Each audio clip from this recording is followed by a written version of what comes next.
Voy a cantaros una canción que es de una historia que ya no existe, una historia pasada. Y bueno, y que lo compuse pensando en eso que a veces le decimos a alguien o que pensamos sobre alguien, de ¿por qué siempre estás triste? ¿Por qué todo te irrita? Nas engurras da súa cadenciosa voz tremen a sabiduría e a fondura reflexiva.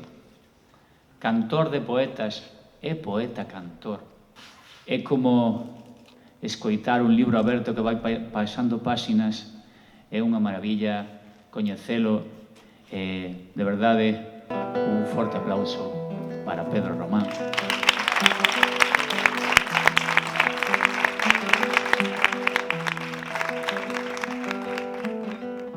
Será tal vez que la luz te lastima,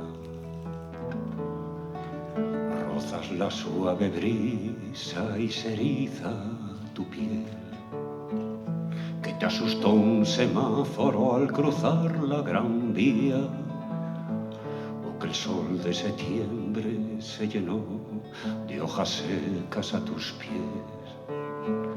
Serán tal vez los fantasmas de la noche, las esquinas oscuras en las calles desiertas, que aquellas golondrinas dejaron tus balcones, o que tras dar las 12 te imaginas descalza y cenicienta.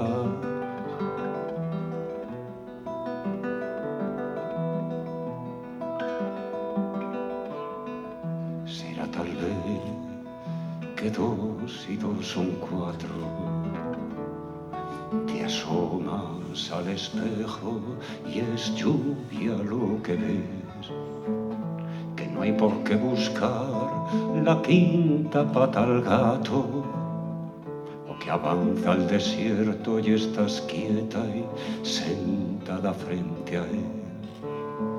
Serán tal vez los fantasmas de la noche, las esquinas oscuras en las calles desiertas, que aquellas golondrinas dejaron tus balcones, o que tras dar las 12 te imaginas descalza y cenicienta. Descalza y cenicienta, descalza y cenicienta.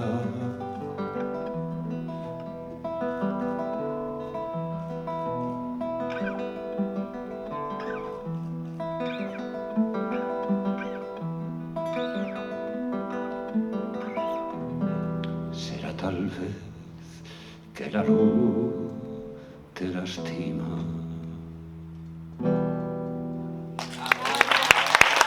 Gracias.